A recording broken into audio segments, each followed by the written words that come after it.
In a world where mental health problems are used as common tropes in various forms of storytelling, therapist Ryan Engelstad and executive producer Mike Graham try to determine what lines up with real life and what is just exaggerated fantasy. Listen as we delve into the fantastical tales told about mental health in books, movies, and television.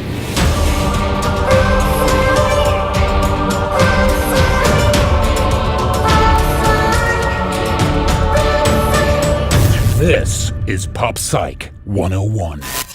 Welcome to Pop Psych 101. I am Ryan Engelstad, licensed therapist. With me, as always, is executive producer Mike Graham. Hello, I love the executive. Very executive producer Mike Graham. And that's right. Today we are talking about Lars and the Real Girl, a fascinating movie, portrays a lot of different aspects of mental health and the stuff that comes with it.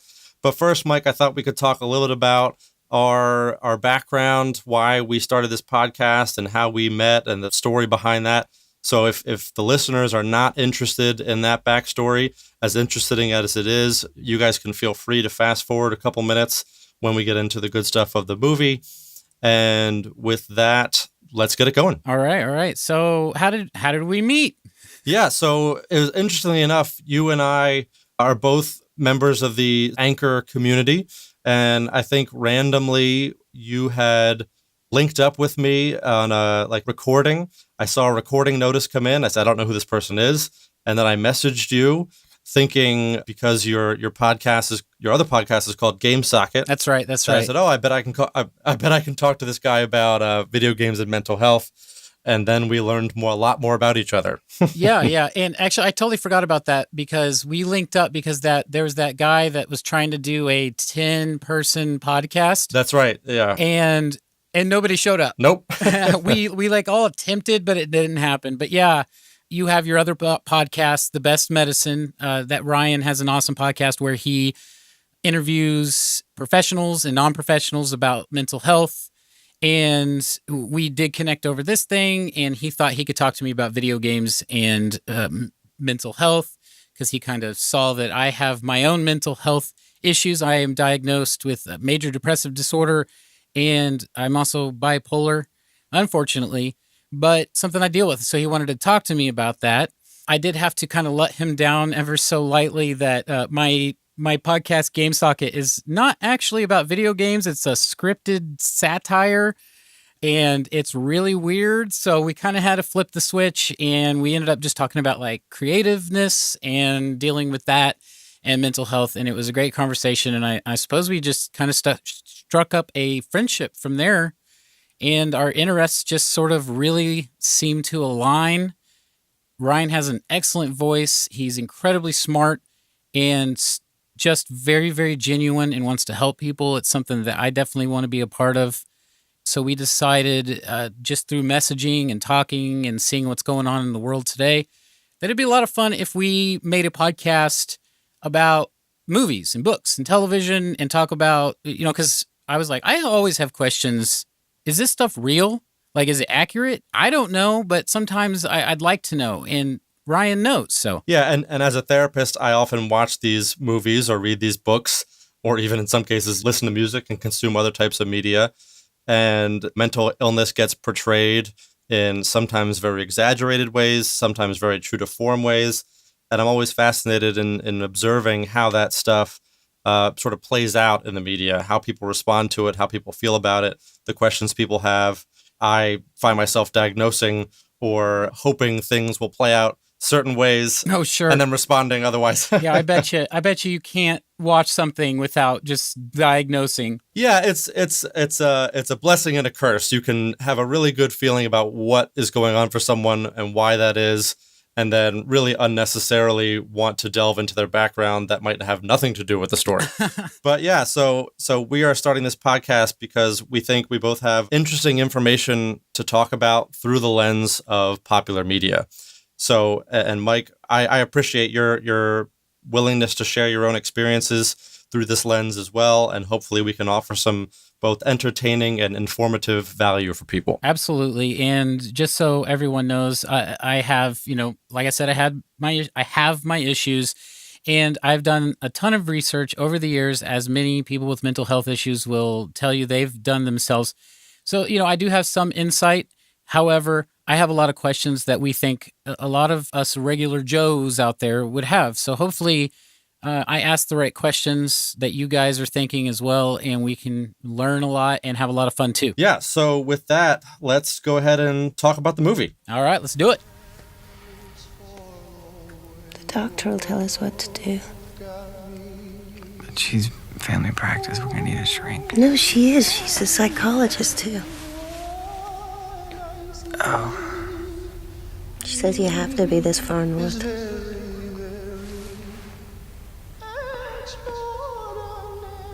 What do people think? We can't worry about that.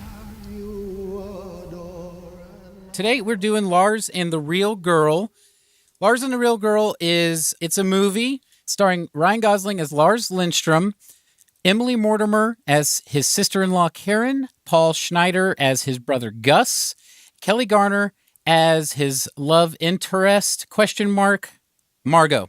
It opens up and we see Ryan Gosling sort of standing in a garage and just looking anxious and acting anxious. Yep. And it starts off and it opens up with his sister-in-law coming and asking him, hey, will you come to dinner?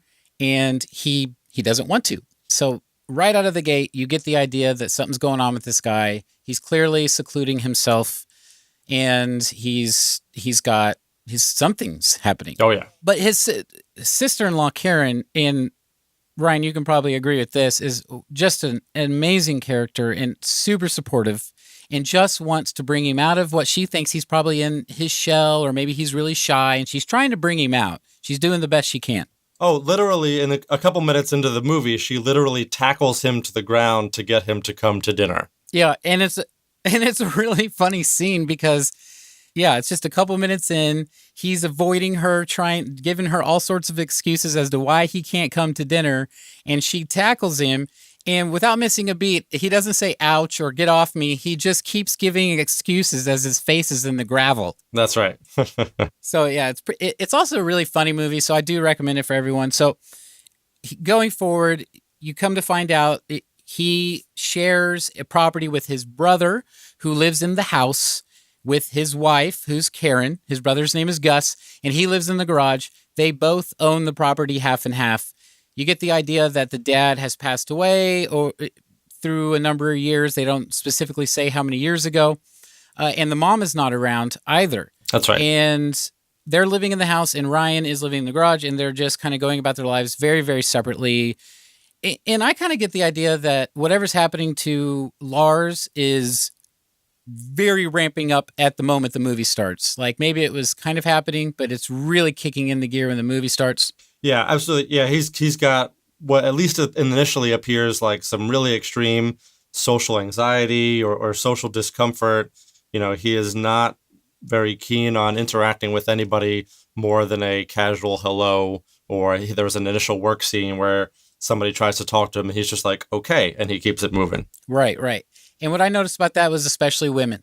Yes, absolutely. He seemed to be able to talk to men much easier than he was able to talk to women. He definitely avoided women, including his sister-in-law, but especially the girl who has a crush on him, Margot.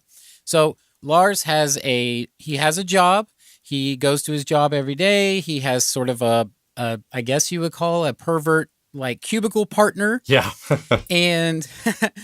And so we progress through the movie with Lars obviously having some sort of issues happening and avoiding everyone. And then he's introduced by his cubicle partner to a website that sells real life dolls that are basically they're sex dolls. Yep.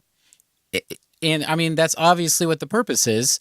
And, he plays it off like, get that, I don't want any of your stuff. Leave me alone. After that scene, it clips over 6 weeks later, and you come to find out that Lars has ordered one of these dolls. So the big thing is that Lars is completely believing and masquerading around town with a full-sized person doll named Bianca. Usually in a wheelchair. Yeah. Yeah, who's in a wheelchair. So he's just parading this around town and totally, acting like they're having conversations and everything. So a lot to talk about here, but that's the basic gist of the movie. Yeah, it's really interesting. And watching it for the first time, naturally as a therapist, you're thinking, okay, what's going on with him? I don't know the story for the movie. Is he just sort of socially awkward? Is this just a weird guy? Or is there something more intense going on here? And obviously, as soon as he brings the doll Bianca in to meet his brother and sister-in-law, that's when it becomes very clear that there is something very wrong. Yeah. Very different going on here. That's a better way to put it, actually. Yeah. Very different. Yeah. And obviously his brother and sister-in-law's immediate reaction, his brother even says as they cut into the kitchen, he's crazy. And so he's crazy, right? I mean, he's crazy, Karen. I have that in my notes too. And as a person who has mental illness, that's the last thing you ever want anyone to say to you. Oh, yeah. Or about you. Yeah. Although it's what you think about yourself. Yeah. That's right. Yeah. It is what you think about yourself, and you don't ever want that confirmed. It's it's a big word. So my question here, Ryan, the therapist, what's going on? Is there a name for what's happening with Lars in this movie? There is. And obviously not having evaluated him myself, a little bit of this is conjecture, but he sort of fits the criteria for what we would call schizoid personality disorder. That's a lot of big words. Right. Essentially, what that means is that he's a person. It's not the same as like having depression, which we think of as being over the course of, 6 months, a year, where you're exhibiting specific symptoms. But this is your personality traits. So this lines up with like the list of actual personality disorders. It does. Now, in the movie itself, at one point, you see Gus, Lars's brother, researching like delusions and delusional disorder. Right. So what Lars is obviously presenting with this doll as he's introducing Bianca to everyone as a real person, that specifically is a delusion. And the psychiatrist, Dr. Dagmar, played by Patricia Clarkson, identifies it as such. Like, this is a delusion. That she says he's not psychotic, he's not schizophrenic. What the hell is he doing with a delusion, for Christ's sake? That's what we have to find out. And and I did have a question about that particular scene, and I have that written down here. Sure, yeah. That struck me as weird. I did not, and that's because I'm uneducated, and when I hear that, that felt to me like script writing. That felt like they're just throwing out a plot device, a delusion, so it just seemed, that part seemed unreal to me, like, because maybe the writers didn't want to name it. That's what I thought. There certainly may be some truth to that, but realistically, and that's probably why they didn't have the psychiatrist say schizoid personality disorder, because that would just sort of turn everybody off, like, what the heck is that? Right. But he really fits it. I mean, I can list a couple of the symptoms for you. Doesn't desire or enjoy close relationships, including family, aloof and detached, avoids social activities, little or no interest in sexual experiences, lacks close relationships, indifferent to praise or criticism, little observable change in mood. So, you go through the symptoms of schizoid personality disorder, this is Lars. But the important piece in that why he's not psychotic or schizophrenic, at least as far as the doctor's concerned, and these are the questions that she asks Lars's brother and sister-in-law. Is he functional? Absolutely. He works. He takes care of himself. Right. Yeah. He's bathing. I mean, other than the way he operates with people, he's very, very normal. Yep. No, he's not violent. Even with the delusion, it is not affecting his work, his interactions with people. Usually when we look at symptoms, we think of them through the lens of, is this problematic? So it's only problematic when Gus, for example, resists interacting with Bianca and acknowledging Bianca as a real person. Right, and I have a problem with that. Sure, yeah. Yeah, so basically how the family dynamic is presented is the sister-in-law cares greatly for Lars and Karen and is trying everything and will try anything to help him, which is amazing. A lot of people don't have that kind of support, so he's lucky. However, his brother, who loves him, obviously, just does not want to come to terms with the fact that his own brother is quote unquote crazy. There was another scene. So he did say that he's crazy, right? He's crazy. And there was another scene when they first take him to, and I thought her name was Dr. Berman. I wrote down Dagmar. One of the two. So she's explaining the delusion thing like we were just talking about. And he says, Can you fix him? can you fix him? Yep. And I mean, that just, that's an offensive thing. And that's actually, unfortunately, a very common question that family members ask or feel when they're trying to come to terms with what their loved one is coping with. And I actually really liked the doctor's response as they were struggling to accept that. She said, What we call mental illness isn't always just an illness. It can be a communication. It can be a way to work something out. And then she suggests that Gus and Karen go along with it. she does. And that was something I wanted to ask you about. So she tells him he has a delusion. The brother says, can you fix him? And then she gives him the right information and says, basically, in so many words, hey, don't act like that. That is not what's happening here, especially with a personality disorder, I would imagine. I mean, that's just who he is, really, until the delusion starts. That's right. Yeah. I mean, we were talking about this sort of transition for the family of acknowledging that this person, Bianca, is real. The doctor even says she is real. She's sitting out there, and that she's here for a reason. I thought that was really interesting from my perspective of trying to understand that. So she says, just go along with it. And I'm sitting here thinking, is that really what a therapist or a doctor or any professional would say? Would they ask the family to go along with it? And these are just questions I don't know. Is that real, true to life, or is that just for fun for the movie? It's a good question. For me, it was sort of a oh no point, because for me as a therapist, obviously, there's going to be differentiations between how therapists handle this sort of an issue. For me, personally, the way I would handle that with a family would be to observe how this is causing a problem for Lars. And the thing that I noticed, and I think the audience would notice immediately, is that he did not want to come over and see Gus and Karen for lunch, for dinner. He didn't have any comfort in interacting with them. And as soon as he was able to introduce Bianca to them, he was able to talk. He was able to come over. He was excited. He was showing emotion. Even the very first scene with that, when he's introducing her right before that, he's leaning up against the door with his hand on the door, and he just has a pose that's like confidence. Yeah. Or at least pretend confidence, what he thinks it should be. So as a therapist, it's not necessarily that I would say that you have to go along with it, but that it's paying attention to what damage is it causing. If it's not hurting him, can you coexist with it? Because right now, the most important thing for Lars is that this is helping him for whatever reason. And that's why I liked what the psychiatrist said, that Bianca's here for a reason. And that reason, I think, became more apparent over the course of the movie. Right. It becomes pretty clear what's happened and what triggered this episode, or whatever it is you want to call that. Yeah. So she tells him to go along with it, and they do, but the town also does. Yeah. So it becomes at the behest of the family. Yeah. Right. And so introducing earlier in the movie, she becomes a little bit of a bigger role, is a lady from church with him. They call her Mrs. Gruner. There's a scene in the church where they're kind of going over, hey, here's what we need you guys to do, because Lars is religious and goes to church. It's probably the one thing he does actively in the community. People are fighting it. And then Mrs. Gruner steps up and goes around in a circle and says, Oh, for heaven's sake, what's the big deal? Sally, your cousin puts dresses on his cats.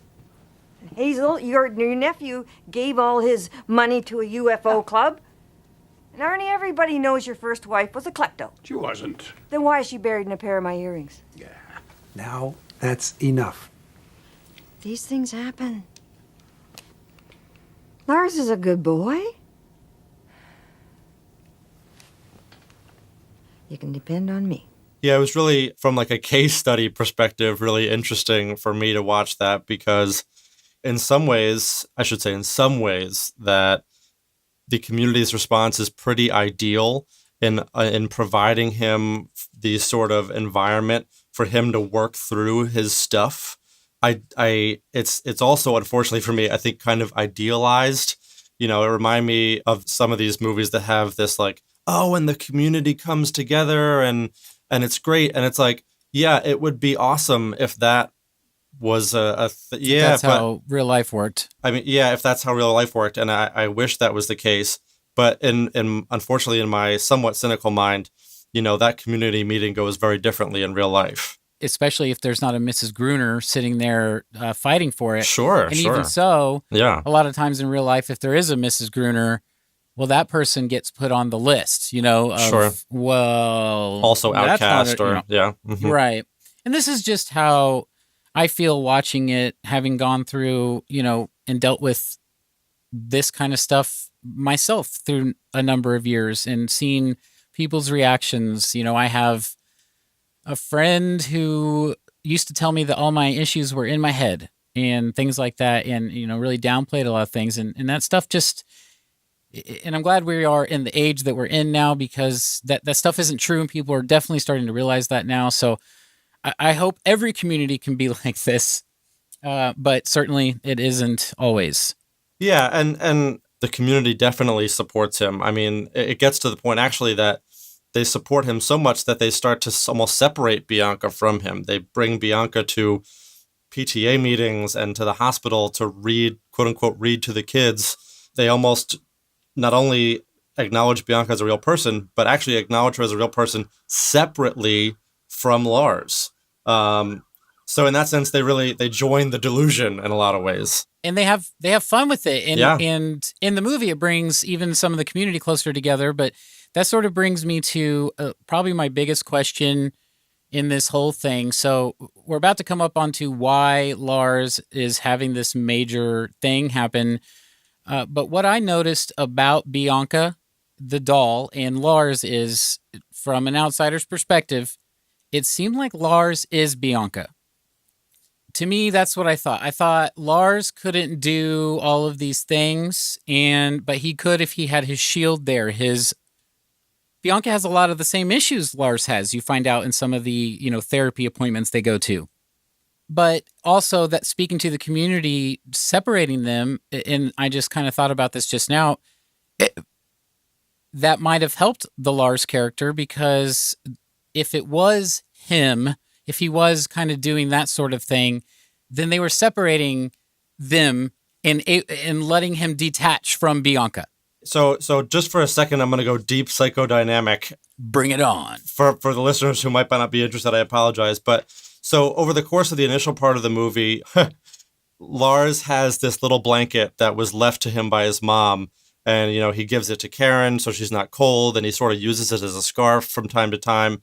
And then when Bianca shows up, he wraps it around her. But as he's becoming more and more stable, the blanket is seen less and less. That blanket is representative of, you know, what a lot of children have growing up, toddler into young childhood, which is that these sort of transitional objects, this thing that you hold on to for comfort, and that at some point you feel comfortable enough without it that you don't necessarily need it anymore. So yes, Lars is Bianca in some ways, but Bianca is also his new transitional object. I gotcha. He brings Bianca into his life to re-offer this feeling of comfort, that he can be comfortable in expressing himself and having social interactions because Bianca is there. And then over the course of the movie, with, you know, spoiler alert, Lars decides essentially that Bianca gets sick and dies. And so the doctor was correct. This thing ran its course. And when he didn't need his protection anymore, it seems like he let it go.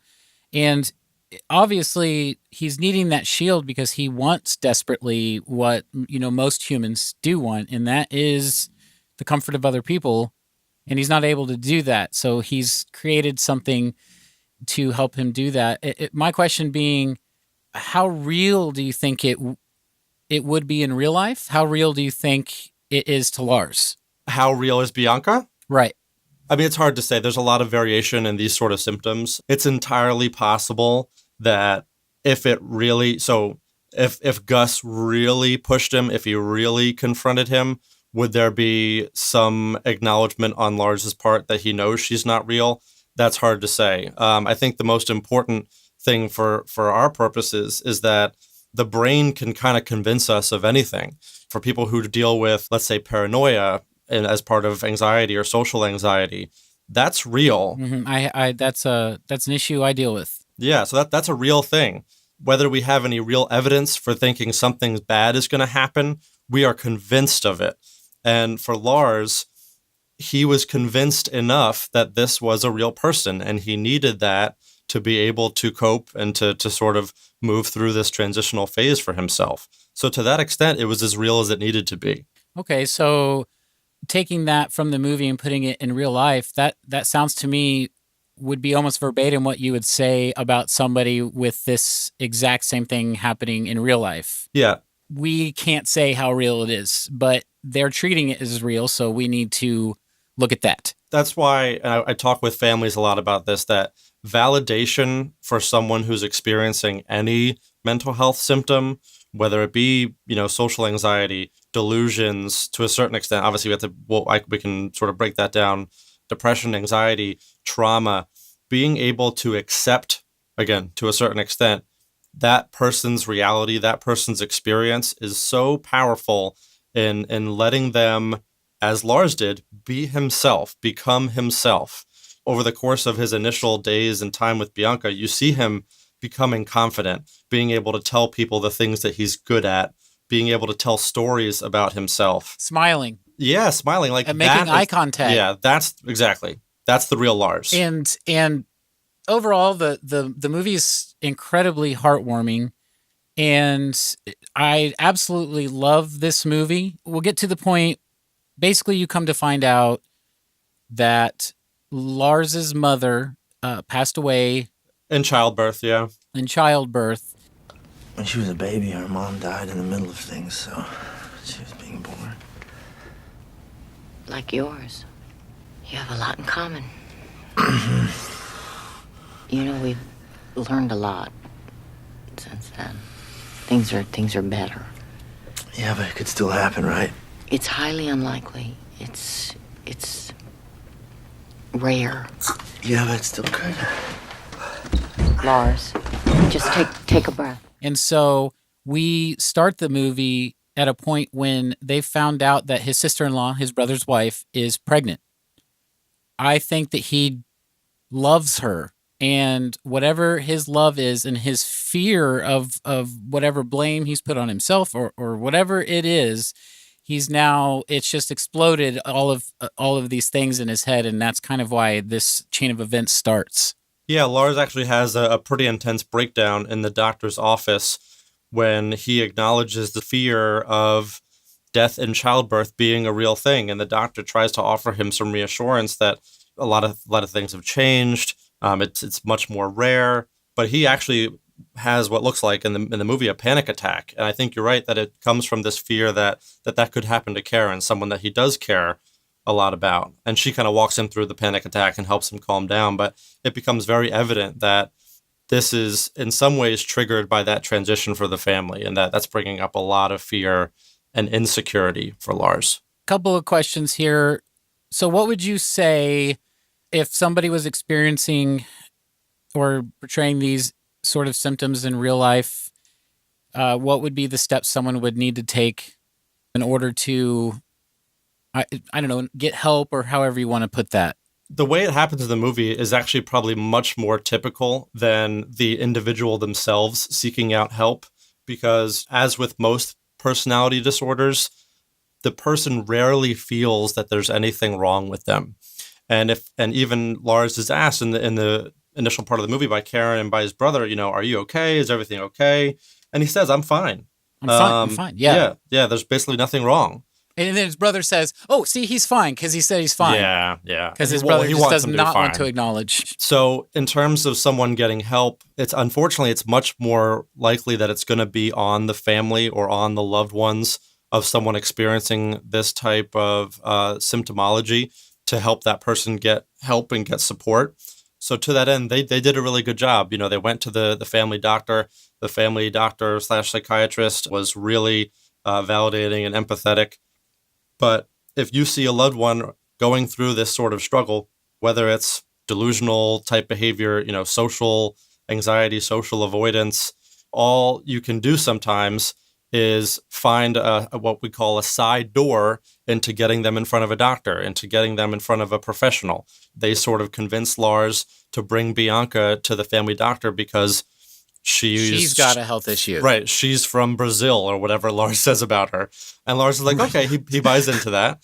And then he's in front of a doctor. And then once a week, Bianca's getting quote unquote treatment from this doctor, but actually the doctor is sitting with Lars for that period of time and helping him process some of this stuff.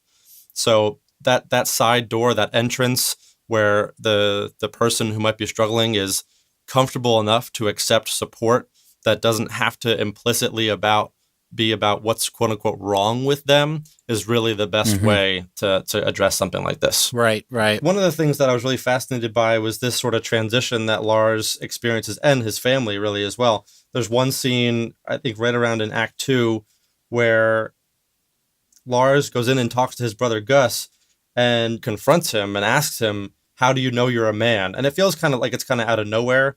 But for me, it really wasn't out of nowhere. It was really representative of Lars progressively wanting to understand both other people and himself. So I thought it was really interesting for him to want to connect with Gus and want to understand maybe Gus and his own process as he was sort of developing this relationship with Bianca. Yeah, and we needed to understand Gus because although Gus is a likable character, up to this point, he's kind of fought the whole thing and definitely been embarrassed by it even.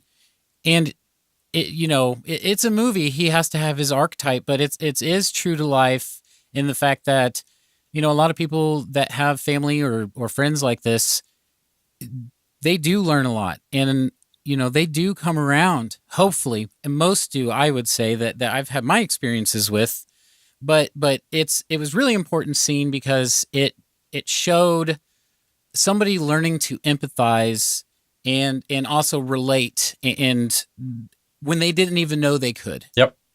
Yeah. So the other fascinating part of this transition is that Lars shares with people that he proposed to Bianca. Not only did he propose, but he shares with them that she said no. So I think as I'm thinking about this, for people who may not be exposed to delusions and things like that, the possibility of Lars speaking for Bianca in this way must seem just completely ridiculous.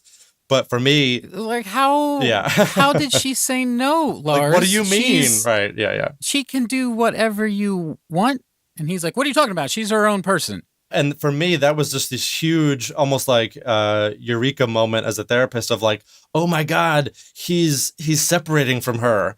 He doesn't need her anymore. That was the first sign that it was like, okay, something really positive is going on here from the standpoint of him not needing this relationship, not needing this shield that we sort of identified Bianca as. And I think, and hopefully, I don't know if you'll agree, it's a result of the community. I think, I don't know what you think about the whole community part in the second act. For me, it really is on the edge of sort of interfering or overplaying how they support him in Bianca being a real person. They're literally completely taking into it and take Bianca around town and everything. Yeah, they actually take her away from him that she had an appointment that he wasn't aware of and tell him that he just should have checked Bianca's calendar, which is another funny moment that Karen tells him she's her own person. And I think a townswoman lectures him like he can't be so controlling of her, and it's a little bizarre, and it to me it a little bizarre, yeah. And definitely rides the line. And I think I love this movie because I can relate to Lars on some levels, and a lot of it really hits home as true to me. But when I see this happening, I'm like, okay, this is the for fun.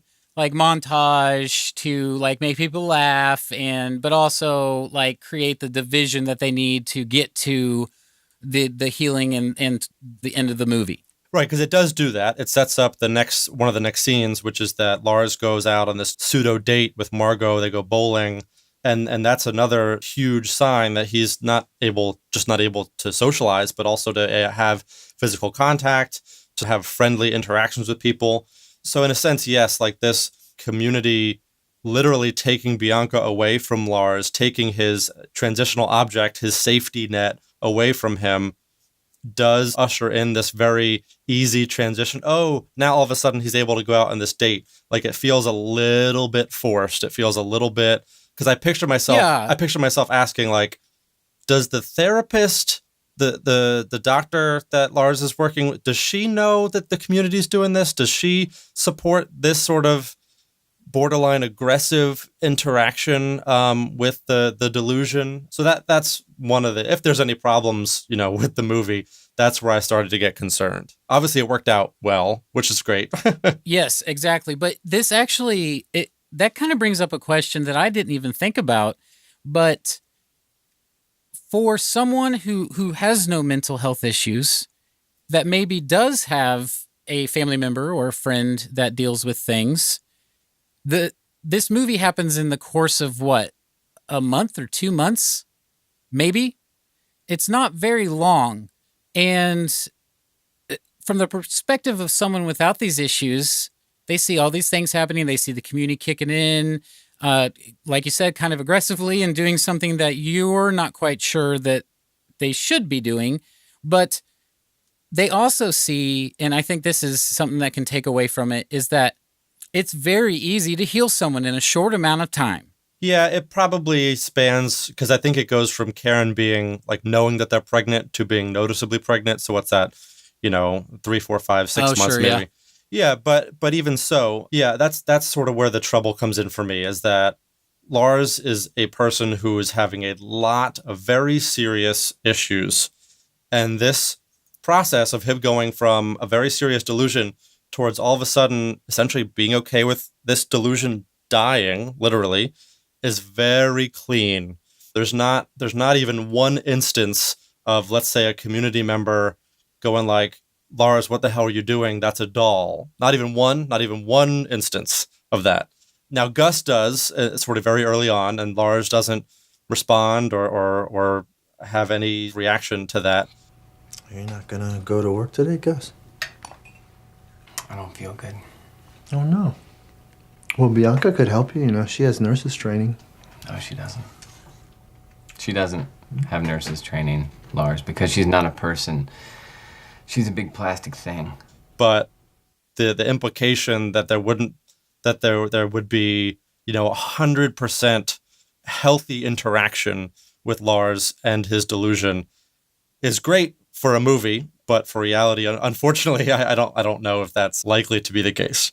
And I agree with that. And earlier on you said that we're dealing with what you see as, and of course it's conjecture, and you don't want to necessarily like diagnose a fictional character, but you said, this has a lot of markers of schizoid personality disorders. That's what you said, right? That's right. So you said that if this is indeed schizoid personality disorder, well then this isn't necessarily like depression where it has a time limit or anything. This is just a personality. Yes. This is who this person is. So I'm just saying that is something that's kind of like, okay, somebody with this health issue and then just completely becoming like everyone else in society, that is kind of hard to chew for me. Yeah, now, and that's not to say that it can't happen. There are certainly people, whether it's people that I've worked with or people in the known world that have personality disorders that are open about their personality disorders that can be upstanding members of the community and interact, quote unquote, normally as anybody else would. But the idea that would all happen in the span of 3 to 6 months is a little bit of a stretch. And the idea that it would happen this cleanly, without some more apparent crisis points is, again, an unrealistic. And that's okay. It's a movie. It's supposed to be a feel-good story, and it is. Right, and they have to get from point A to point C. Yeah. But in terms of the takeaways, as we what we're doing here is looking at the mental health portrayal and implications, is that that's where it feels a little bit less true to reality. And I guess, you can cut them some slack too, because it is a movie. They have 3 acts to tell their story, and they can't drag you through, unless they're doing a biopic or something, they're not going to drag you through, 15 years of somebody's life. So I think that they're doing the best they can to portray it as accurately as possible, but also moving it along so they can make their point. Yeah, so from that end, the way they portray Lars at the end is as someone who sort of has hope to be able to interact with people, whether that be Margot, the person he might be interested in, or his brother and sister-in-law, in a much healthier way. Now, that does not mean that he's going to all of a sudden be very comfortable with physical contact. It doesn't mean he's all of a sudden going to be comfortable with sexual contact or interaction. It doesn't mean he's going to be super emotional. Like a lot of these symptoms, let's say if he does have schizoid personality disorder, those symptoms, those personality markers are not just going to go away.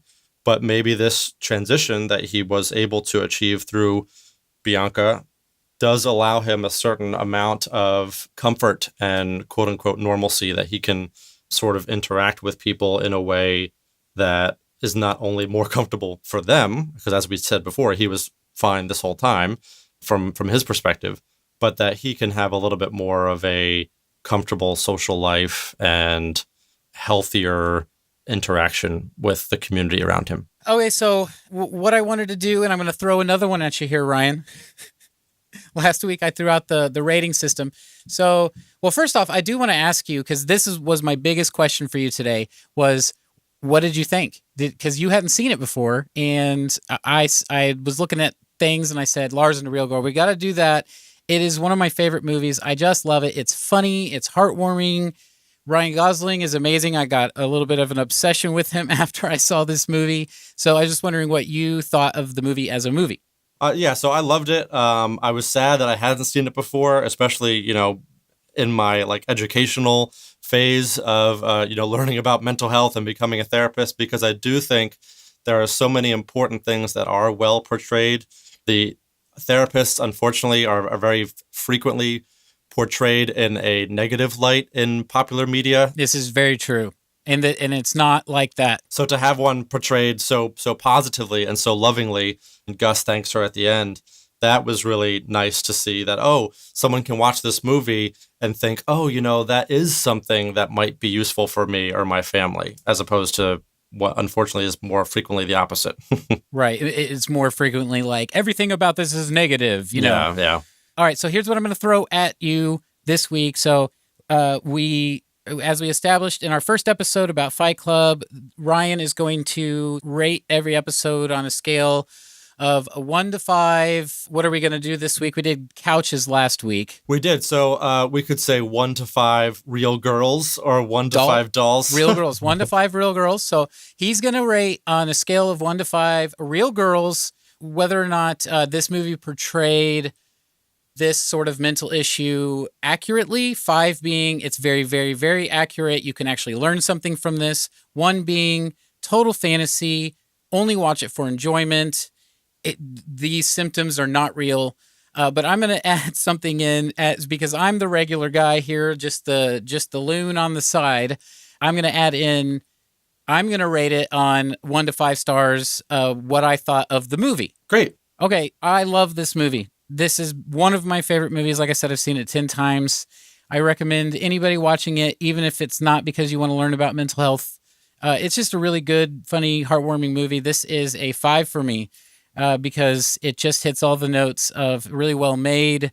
The music's great. Acting is fantastic all around. I love Paul Schneider. I love Ryan Gosling. I love Emily Mortimer. They're all amazing actors. So this is a 5 out of 5 star movie for me. Okay, so that is my rating of the movie. And now to the part that I love the most so far, even though we're only 2 episodes in. But I'm super excited to hear, Ryan, what is your rating? And a 1 to 5, and you said real dolls, real girls, 1 to 5 real girls. What's going on there? I think you're going to have to hold me accountable to how specific I'm allowed to be here. Okay, because so I've thought about Are we this. doing decimals? Yeah. Okay, not decimals, but I think, okay, 1 is, like, you rated Fight Club a 2, and I thought that was accurate because it did literally talk about what dissociation is and how it can be seen, although incredibly exaggerated. So there was a kernel of truth there, but 1 is no truth. 2 is a kernel of truth. 3 is just right in the middle, like, okay, yeah, this is a fun story, and there's some things you can take away. 4 is just getting right up there to where, yeah, this is definitely a good portrayal.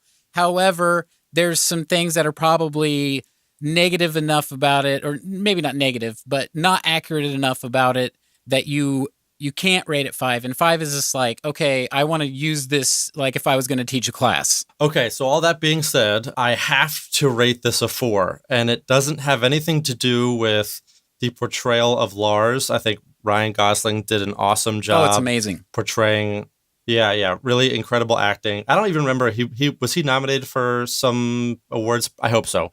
But in any case, the reason I'm not giving it a 5, and to be clear, I actually would use this in teaching and examples just for the Ryan Gosling portrayal because I thought it was that good.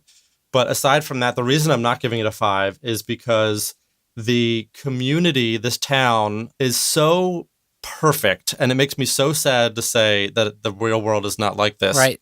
But the community is so perfect in engaging him and Bianca and supporting him through the transition that he needs to go through.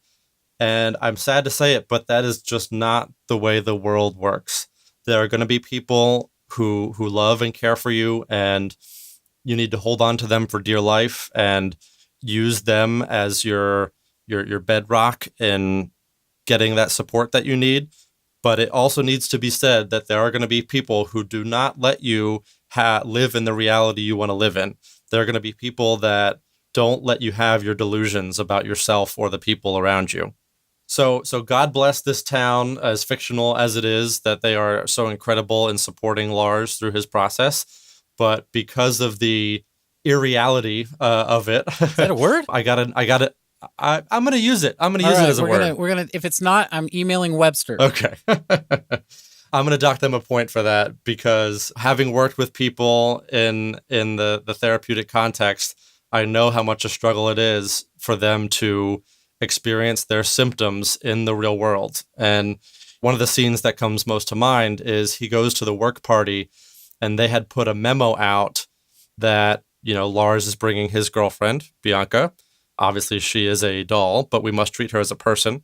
So I have to say, I believe that memo might go out. For the record, I believe that there are people who are nice enough that would send that message and that would try to engender support for a person going through that. If you have a good HR department. Sure. Absolutely. Yeah. But and they crept a little bit towards like either people having creepy interactions with Lars and Bianca in the work party, his 2 male coworkers in particular. But the idea that someone wouldn't push her over or touch her or something that wouldn't give Lars either a panic attack or some kind of extreme discomfort, the idea that wouldn't happen, some lack of support is bound to happen. And I think if it would have happened anywhere, that would have been an example where it might have happened. But nonetheless, like, this is an incredible movie. I would encourage people to see it just for that portrayal that Ryan Gosling was able to do as Lars. Awesome. So, guys, we have a 4 out of 5 real girl rating from Ryan, which means you can watch this. You can learn things from this, but keep in mind about the things he said about the community, and you have to be prepared for real life and know you're going to have to face things that aren't always positive. And mine was a 5 out of 5 stars because I love this movie so much, and as we go, you guys will probably come to learn that I am an all or nothing person, so there'll probably be tons of 5 stars. So, and we actually talked, and we're gonna change the star system ratings at what they are every week. Ryan will always pick something that has to do with the movie, and I'm going to just kind of fluctuate what my stars are. So I think that'll be a bit of fun. For sure. We'll get it down. Okay, so a lot of important takeaways from Lars and the Real Girl for anyone struggling with mental illness issues, for them or their families. For family members of people struggling with issues like Lars, it's important to know that they are unlikely to seek out help themselves, as they often don't see anything wrong with how they're interacting with the world. That doesn't mean that they can't get help or work on how they cope with what they might be struggling with. So a gentle, empathetic approach, like the one Lars's brother and sister-in-law used to help him and Bianca, can be very effective. Secondly, if you are experiencing anything within the realm of delusional disorder or schizoid personality disorder, help is available. Sometimes you might be surprised by the amount of support your work or community is willing to offer you.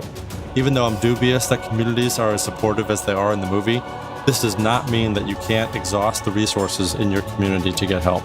Your church, primary care doctor, school, or workplace may all have different forms of support they can offer you. Thank you so much for listening to our show. Thank you to my executive producer, Mike Graham. If you like the show, please check out our social media pages. We are on Instagram, Facebook, Twitter, all at Pop Psych 101, soon to be on YouTube, and also we will have our own website set up as well. See the show notes for links to those pages. We are now on all major podcast distribution channels, so please subscribe, rate, and review our show. We would greatly appreciate it. For Mike Graham, I'm Ryan Engelstad. Thanks for listening to Pop Psych 101.